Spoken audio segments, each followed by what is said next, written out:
ಇದೊಂದು ಗಂಭೀರವಾದಂಥ ಪರಿಸ್ಥಿತಿ. ನಾವುಗಳು ಈ ಸಭೆ ಕರಿಬೇಕು ಅಂತ ನಮಗೇನಿಲ್ಲ, ಕರೀಲೇಬೇಕು ಅಂತ ಏನಿಲ್ಲ. ಆದರೆ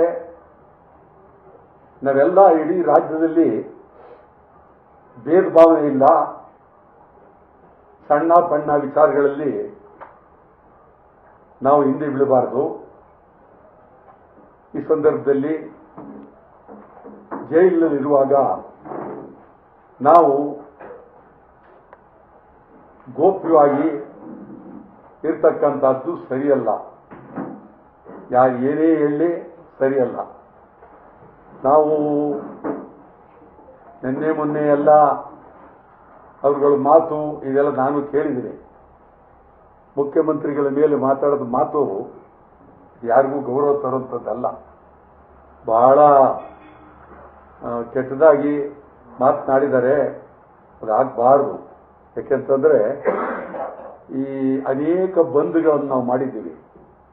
ಅನೇಕ ಬಂದ್ಗಳಲ್ಲಿ ಮುಖ್ಯಮಂತ್ರಿ ಯಾವತ್ತೂ ನಮಗೆ ಅಡ್ಡ ಬಂದು ನೀವು ಬಂದ್ ಮಾಡಬೇಡಿ ಅಂತ ಎಂದೂ ಹೇಳಿಲ್ಲ. ಇವತ್ತು ಈ ಹಂತಕ್ಕೆ ಹೋಗ್ಬೇಕಾದ್ರೆ ಇದು ಒಂದಕ್ಕೊಂದು ಮಾತಾಡ್ತಾ ಹೋದ್ರೆ ಭಾರಿ ಆಗುತ್ತೆ. ಮುಖ್ಯಮಂತ್ರಿಗಳನ್ನ ಮೇಲೆ ಮಾತಾಡ್ತಕ್ಕಂಥದ್ದು ಒಳ್ಳೆಯದಲ್ಲ. ಮುಖ್ಯಮಂತ್ರಿ ರಾಜ್ಯದ ಗೌರವಾನ್ವಿತ ವ್ಯಕ್ತಿ. ಅದರಲ್ಲೂ ಸಿದ್ದರಾಮಯ್ಯ ನಿಜವಾಗಲೂ ಒಬ್ಬ ಅತ್ಯಂತ ಪ್ರೌಢಮೆ ಇರತಕ್ಕಂಥ ವ್ಯಕ್ತಿ. ಅವರು ಈ ಸಂದರ್ಭದಲ್ಲಿ ನಾನು ಯಾರೇ ಅವರ ಬಗ್ಗೆ ಮಾತನಾಡಿದ್ರೂ ನಾನು ಅದನ್ನ ಗೌರವಲ್ಲ ಅಂತ ಮಾತನ್ನ ಹೇಳ್ತೀನಿ. ಇದು ಏನಾಗಿದೆ ಈಗ ಅಂತಂದ್ರೆ, ಒಂದು ನಾವ್ಯಾರು ಈಗ ಇದನ್ನ ನಾವು ಒಪ್ಪೋದಿಲ್ಲ, ಯಾರೂ ಒಪ್ಪೋದಿಲ್ಲ. ಅಂಗಡಿ ಕಲ್ಲು ಹೊಡೆದ್ರು, ಬಣ್ಣ ಹಚ್ಚಿದ್ರು, ಹರಿದಾಕಿದ್ರು, ಬೆಂಕಿ ಹಚ್ಚಿದ್ರು. ಯಾಕೆ? ನೀವು ಕನ್ನಡ ಹಾಕಿಲ್ಲ ಅಂತ. ಈಗ ನೀವು ಬೆಂಗಳೂರನ್ನ ಯಾರ ಕೈಲಿ ಕೊಡಬೇಕು ಅಂತ ಹೊರಟಿದ್ದೀರಿ? ಕನ್ನಡಿಗರ ಕೈಲಿ ಇರ್ಬೇಕಾ ಅಥವಾ ತಮಿಳರ ಕೈಲಿ ಇರ್ಬೇಕಾ, ತೆಲುಗರ ಕೈಲಿ ಇರ್ಬೇಕಾ, ಮಲಯಾಳಿಗಳ ಕೈಲಿ ಇರ್ಬೇಕಾ, ಗುಜರಾತಿಗಳ ಕೈಲಿ ಇರ್ಬೇಕಾ, ಸಿಂಧಿಗಳ ಕೈಲಿ ಇರ್ಬೇಕಾ? ಇವತ್ತು ನಿಜ ಹೋರಾಟ ಮಾಡುವಾಗ ಇದು ಹೋರಾಟ ಚಳುವಳಿ ಅಂದ್ರೆ ಶೋಭಾನೆ ಅಲ್ಲ. ಚಳುವಳಿ ಮಾಡುವಾಗ ಗಲಾಟೆಗಳಾಗ್ತವೆ, ಬೋರ್ಡ್ಗಳ ಕಿತ್ತಾಕ್ತೀವಿ. ಮೊದಲೇ ನಮಗೆ ಚಳುವಳಿ ಇದೇ ರೀತಿ ಇರಬೇಕು ಅಂತ ನಮ್ಮ ತಲೆಯಲ್ಲಿ ಏನೇ ಇದ್ರೂ ಅಂತಿಮವಾಗಿ ಹೋಗ್ತಕ್ಕಂಥ ದಿಕ್ಕೆ ಬೇರೆ. ಆದ್ದರಿಂದ ನೀವು ಚಳುವಳಿಗಾರರನ್ನ ನಿಬಂಧನೆ ಮಾಡಬೇಕಾಗಿದ್ರೆ ಪೊಲೀಸು ಎಲ್ಲೋಗಿದ್ರಿ? ಪೊಲೀಸ್ನವ್ರು ನೀವು ಅಂಗಡಿಗೆ ಹೊಡೆಯುವಾಗ, ಬಣ್ಣ ಹಚ್ಚುವಾಗ, ಮುರಿದಾಕುವಾಗ ಎಲ್ಲೋಗಿದ್ರಿ? ಬಹಳ ಬುದ್ಧಿವಂತಿಕೆಯಿಂದ ಒಡೆಯವರಿಗೆ ನಿಂತಿರೋರಿಗೆಲ್ಲ ಬಿಟ್ಬಿಟ್ರಿ. ನೀವು ಮೊದಲೇ ನಿಮಗೆಲ್ಲ ಗೊತ್ತಿದೆ, ಎಲ್ಲ ಪ್ರತಿಯೊಂದು ಗೊತ್ತಿದೆ. ನೀವು ಗಂಭೀರವಾಗಿ ಇದನ್ನ ಮೊದಲು ಮಧ್ಯಾಹ್ನದವರೆಗೂ ಬಂಧನ, ಆಮೇಲೆ ನೀವು ಸರ್ಕಾರದ ಜೊತೆಲಿ ಡಿಜಿ, ಪೊಲೀಸ್ ಕಮಿಷನರ್ ಏನ್ ಮಾಡಬೇಕು ಸಾಯಂಕಾಲ 5:30, 6 ಗಂಟೆವರೆಗೂ ಯಾವುದೇ ಒಂದು ತೀರ್ಮಾನಕ್ಕೆ ನಿಮಗೆ ಬರಕ್ಕಾಗಲಿಲ್ಲ. ಕಾರಣ ಏನು ಅಂತಂದ್ರೆ ಸರ್ಕಾರದಲ್ಲಿ ನಿಮಗೆ ದ್ವಂದ್ವ. ಅರೆಸ್ಟ್ ಮಾಡಬೇಕಾ ಬಿಡಬೇಕಾ, ಒಳಗೆ ಕಳಿಸ್ಬೇಕಾ ಬಿಡಬೇಕಾ, ಏನ್ ಮಾಡಬೇಕು, ಬಿಡದೆ ಹೆಂಗೆ, ಇದು ದ್ವಂದ್ವ ಆಗಿ ಕ್ಯಾಬಿನೆಟ್ನಲ್ಲಿ ಒಬ್ರಿಗೊಬ್ರು ಇಲ್ಲ ಆಗೋದಿಲ್ಲ, ಬಂಧನ ಮಾಡಬೇಕಂತ ಒಬ್ಬ, ಬಂಧನ ಬೇಡ ಅಂತ ಒಬ್ಬ. ಇದು ಇವರಲ್ಲೇ ಒಂದು ಹೊಂದಾಣಿಕೆ ಬರಲಿಲ್ಲ, ಕಂಠ ಬರಲಿಲ್ಲ, ಹೊಂದಾಣಿಕೆ ಬರಲಿಲ್ಲ. ಡೆಲ್ಲಿಯಿಂದ ಹೇಳಿ, ಡೆಲ್ಲಿನಲ್ಲಿ ಹೇಳಿ ಅಲ್ಲಿ ನಮ್ಮ ರಾಜ್ಯದ ಒಬ್ಬ ಪ್ರಮುಖ ಮಂತ್ರಿಯನ್ನು ಭೇಟಿ ಮಾಡಿ ಅಲ್ಲಿಂದ ನಾವು ಈ ವಿಮಾನ ನಿಲ್ದಾಣದಿಂದ ಮೆರವಣಿಗೆ ಮಾಡ್ತೀವಿ, ನೀವು ಮೆರವಣಿಗೆ ಅವಕಾಶ ಕೊಡಬೇಕು ಅಂತ ಹೇಳಿದಾಗ ನೀವು ಕೊಟ್ರಿ, ಹೋಗ್ಬೋದು ಅಂತ ಕೊಟ್ರಿ. ಕೊಟ್ಟ ಮೇಲೆ ನೀವು ಮೊದಲೇ ಹೇಳ್ಬೇಕಾಯ್ತು, ಇಲ್ಲ ಇಲ್ಲ ಖಂಡಿತ ಕೊಡೋದಿಲ್ಲ, ನೀವು ನಿಂತ ತಕ್ಷಣ ನಿಮ್ಮನ್ನು ಅರೆಸ್ಟ್ ಮಾಡ್ತೀವಿ. ಎಷ್ಟು ಜನ, ನೀವು 1000 ಜನ ಇದ್ರ, ಒಂದು 200 ಜನನ ನೀವು ಭದ್ರವಾಗಿ ಬಂಧನ ಮಾಡಿ ಆಮೇಲೆ ನೀವು ಬಿಡ್ಬೋದಾಗಿತ್ತು. ಈಗ ನೀವು ಮಾತಾಡಿರೋ ಮಾತುಗಳು, ಹೇಳಿರೋ ವಿಚಾರ ಇದೆಲ್ಲ ನೋಡಿದ್ರೆ ಬಹಳ ಕಷ್ಟ ಆಗಿದೆ. ಈಗ ಸಿದ್ದರಾಮಯ್ಯನವರುವೇ ಗೊಂದಲದಲ್ಲಿದ್ದಾರೆ, ಏನ್ ಮಾಡಬೇಕು ಅನ್ನುವ ಪರಿಸ್ಥಿತಿ ಬಹಳ ಗೊಂದಲದಲ್ಲಿದ್ದಾರೆ. ನಾನು ತಮಗೆ ಹೇಳ್ತೀನಿ, ಇದನ್ನ ನಾವು ಹಿಂದೆ ಹೇಳೋ ಪ್ರಶ್ನೆ ಇಲ್ಲ. ಕನ್ನಡ ಒಕ್ಕೂಟ ಯಾರೇ ಅನ್ನೇ ಆಗಲಿ ಅವ್ರ ಪರವಿದ್ದೀವಿ. ಈಗ ಬಹಳ ಜನ ಕೇಳಿದ್ರು, ಇಲ್ಲಿ ಏನು ನನಗೆ ಎಷ್ಟು ಜನ ಫೋನ್ ಮಾಡ್ತಾವ್ರೆ, ಈಗ ಬಂಧನ ಆಗೋಗಿದೆ, ನಾರಾಯಣಗೌಡ ಬಂಧನ ಆಗಿದೆ, ನೀವು ಹೇಳ್ಬೇಡ ಅಂತ ನಾನು ಬಹಳ ಜನಕ್ಕೆ ಹೇಳಿದ್ರು. ಇಲ್ರಿ ಹೇಳ್ತೀವಿ ರೀ, ಅವ್ರು ನಮ್ಗೇನು ಹೇಳಲ್ಲ, ಅವ್ರು ನಮ್ಗೇನು ಹೇಳಲ್ಲ, ನಾವು ಅವ್ರ ಪರವಾಗಿ ಹೇಳ್ತೀವಿ, ಹಿಡಿದ್ಬಿಡಿ ಇರಿ ಹೇಳ್ತೀವಿ. ಬೆಳಗ್ಗೆಯಿಂದ ನನಗಿದೆ, ನಾನು ಎಲ್ಲರನ್ನು ಕೇಳಿ ನಮ್ಮ ಸ್ನೇಹಿತರು ಎಲ್ಲರನ್ನು ಕೇಳಪ್ಪ ತೀರ್ಮಾನ ಬರೋಣ ಅಂತಂದು ಒಂದು ತೀರ್ಮಾನಕ್ಕೆ ನಾವು ಬಂದಿದ್ದೀವಿ.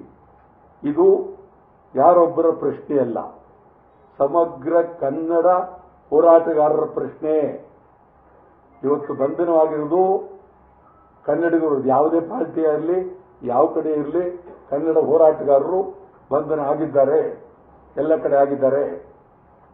ಮತ್ತು ಎಲ್ಲೆಲ್ಲಿ ಹಿಡಿದಿದ್ದೀರಿ ನೀವು, ಅವ್ರನ್ನೆಲ್ಲ ನೀವು ಕೂಡಲೇ ಬಿಡುಗಡೆ ಮಾಡಬೇಕಾಗುತ್ತೆ. ನಿಮಗೆ ನಾಳೆ ಒಂದು ದಿನ ಗಡುವು ಕೊಡ್ತೀವಿ, 24 ಗಂಟೆ ಒಳಗೆ ಗಡುವು ಕೊಡ್ತೀವಿ. ಅಷ್ಟರೊಳಗೆ ನೀವು ಬಿಡಲಿಲ್ಲ ಅಂದ್ರೆ ನಾವೆಲ್ಲರೂ ಬೀದಿಗಿಳಿತೀವಿ, ಬೇರೆ ಮಾತಿಲ್ವೇ ಇಲ್ಲ. 24 ಗಂಟೆ ಕೊಡ್ತಾ ಇರ್ತ ತಮಗೆ. ಇದರಲ್ಲಿ ನಾವು ನಿಮ್ಮ ಬಗ್ಗೆ ನನಗೆ ವಿರೋಧ ಇಲ್ಲ.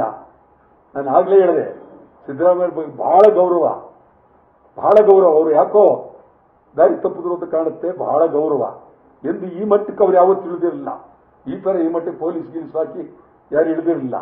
ಈಗೆಲ್ಲರೂ ತಗೊಂಡೋಗಿ ನೀವು ಪರಪ್ ನಗರ ಜೈಲಿಗೆ ನೀವು ಹಾಕ್ಬಿಟ್ಟಿದ್ದೀರಿ. ನಾಳೆ ಸಾಯಂಕಾಲದವರೆಗೂ ನೋಡ್ತೀವಿ. ನಾಳೆ ಬೆಳಗ್ಗೆ ಮತ್ತೆ ನಾವು ಸಭೆ ಸೇರ್ತೀವಿ.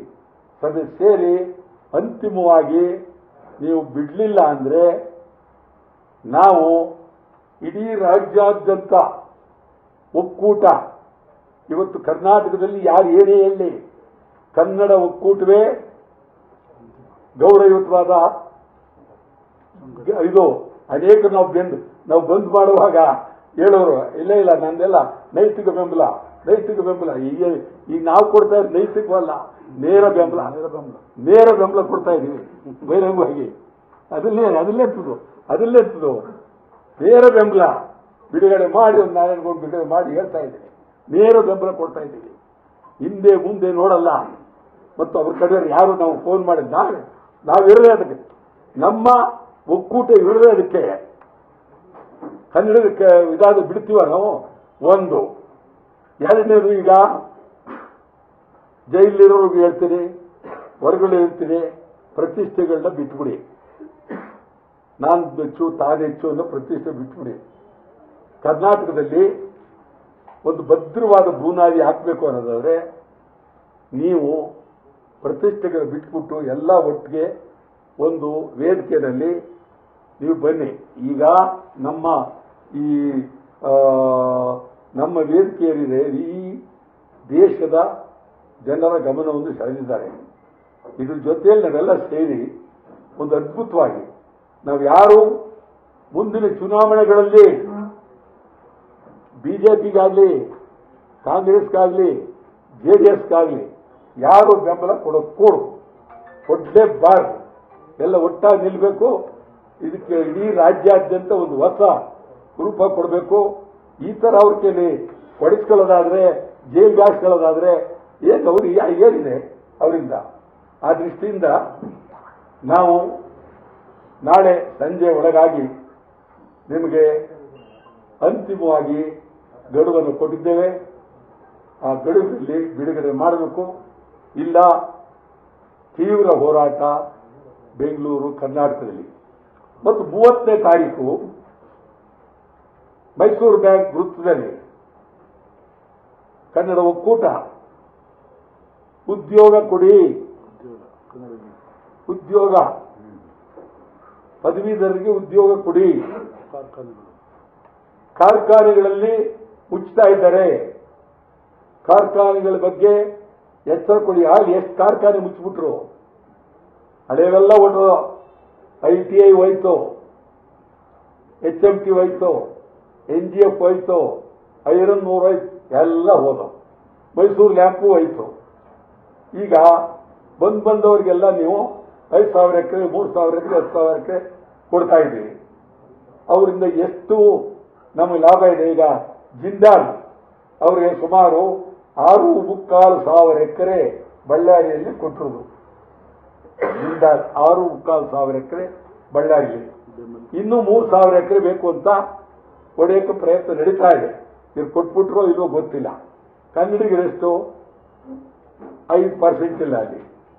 ಈ ಪರಿಸ್ಥಿತಿ ನಿರ್ಮಾಣ ಆಗಿದೆ. ಆ ದೃಷ್ಟಿಯಿಂದ 30ನೇ ತಾರೀಕು ಕನ್ನಡಿಗರಿಗೆ ಉದ್ಯೋಗ, ಬ್ಯಾಂಕುಗಳಲ್ಲಿ ಕನ್ನಡಿಗರಿಗೆ ಉದ್ಯೋಗ. ಹಿಂದಿ ಬೇಡವೇ ಬೇಡ, ಹಿಂದಿ ಯಾವುದೇ ಕಾರಣಕ್ಕೂ ಬೇಡವೇ ಬೇಡ. ಅದೇನೇ ಆದರೂ ಚಿಂತೆ ಇಲ್ಲ, ನಾವು ಹಿಂದಿಗೆ ಬೆಂಬಲ ಕೊಡೋದಿಲ್ಲ. 30 ತಾರೀಕು ಬೆಳಗ್ಗೆ 11:30 ಗಂಟೆಗೆ ಮೈಸೂರು ಬ್ಯಾಂಕ್ ಸರ್ಕಲ್ನಲ್ಲಿ ಭಾರಿ ಹೋರಾಟ. ಅದ್ಭುತವಾದಂಥ ಈ ರಾಜ್ಯಕ್ಕೆ ಒಂದು ಹೊಸ ಇದು. ಈಗ ನೋಡಿ, ಇವರು ಪದವೀಧರಿಗೆ 3,000 ಅಂತೆ, ಡಿಪ್ಲೊಮಾದವರು 1,500. ಒಂದು ಮಸಾಲೆ ದೋಸೆಗೆ ಸಬ್ಜೆಕ್ಟ್ಗಳು 200 ಇಲ್ಲ, 200 ರೂಪಾಯಿ. ಅವ್ರು 100 ರೂಪಾಯಿ ದಿನಕ್ಕೆ 100 ರೂಪಾಯಿ ಬರ್ತದೆ ಪ್ರತಿ ಪದವೀಧರನಿಗೆ. ದಿನಕ್ಕೆ 100 ರೂಪಾಯಿ ಬಂದರೆ ಇನ್ನೂ 50 ರೂಪಾಯಿ ಸಾಲ ತಗೋಬೇಕು. ಅವರು ಒಂದಿನ ಹೋಗಿ ಮಸಾಲೆ ದೋಸೆ ತಿನ್ಬೇಕಾದ್ರೆ ಸಾಲ ತಗೋಬೇಕು. ಅರ್ಧ 1 ಬೈಟು ಅವಕಾಶ ಇದೆ, 1 ಬೈಟು. ಆಮೇಲೆ ಇವರಿಗಂತೂ ಬಲ್ ಕಷ್ಟ, 1,500. ಇದು ನಿಮ್ಗೆ ಹೇಳೋದಾದ್ರೆ ಭಿಕ್ಷೆ ಕೊಡಬೇಡ್ರಿ, ಏನ್ ನಾಟಕ ಆಡ್ತಾ ಇದ್ದೀರಿ ನೀವು? ಪದವೀಧರರಿಗೆ ಕೆಲಸ ಕೊಡಿ. ನಮ್ಮ ಹೋರಾಟ ಮುಂದಿದೆ. ಸಂಪೂರ್ಣ ಪದವೀಧರಿಗೆ ಉದ್ಯೋಗ. ಏನ್ ಜಾಡ ಏನ್ ಭಾಗ್ಯ ಇದೆಯಂತೆ, ಅದೆಂತ ಯುವನಿದೆ, ಎಲ್ಲ ಸುಮ್ಮನೆ ಇಂಥವನ್ನೆಲ್ಲ ಹೇಳಿ ಜನಗಳನ್ನ ದಾರಿ ತಪ್ಪಿಸ್ತಾ ಇದ್ದೀರಿ, ಒಳ್ಳೇದಲ್ಲ. ನಾನು ಪದವೀಧರಿಗೆ ಹೇಳ್ತೇನೆ, ನೀವೆಲ್ಲ ಬನ್ನಿ, ಹೇಳಿ ಯಾತಕ್ಕೆ ಬರಬೇಕು ಅಂತ. ಕೆಲಸ ಕೊಡಿ, ನಿಮ್ ದುಡ್ಡು ಬೇಡ. ಕೆಲಸ ಕೊಡಿ, ನಿಮ್ ದುಡ್ಡು ಬೇಡ. ಇದು ಹೋರಾಟ ಮಾಡತಕ್ಕಂಥದ್ದು. ನಾವು 30ನೇ ತಾರೀಕು ಒಂದು ಹೊಸ ಚಿಂತನೆಯನ್ನ ಮಾಡಿದ್ದೇವೆ. ಮತ್ತೊಮ್ಮೆ ನಾನು ಹೇಳ್ತೀನಿ, ಕರ್ನಾಟಕ ರಕ್ಷಣಾ ವೇದಿಕೆಯ ಎಲ್ಲ ಬಂಧಿಸಿರ್ತಕ್ಕಂಥ ಎಲ್ಲರನ್ನೂ ಕೂಡಲೇ ನೀವು ನಾಳೆ ಸಂಜೆ ಒಳಗೆ ಬಿಡುಗಡೆ ಮಾಡಬೇಕು. ಆಗಿಲ್ಲ ಅಂದರೆ ನಾಳಿದ್ದು ನಾವು ಭಾರಿ ಹೋರಾಟಕ್ಕೆ ಚಿಂತನೆ ಮಾಡ್ತೀವಿ. ನ್ಯೂಸ್ ಫಸ್ಟ್, ನಿರ್ಭೀತಿಯಿಂದ ನಿಮ್ಮ ಪರವಾಗಿ.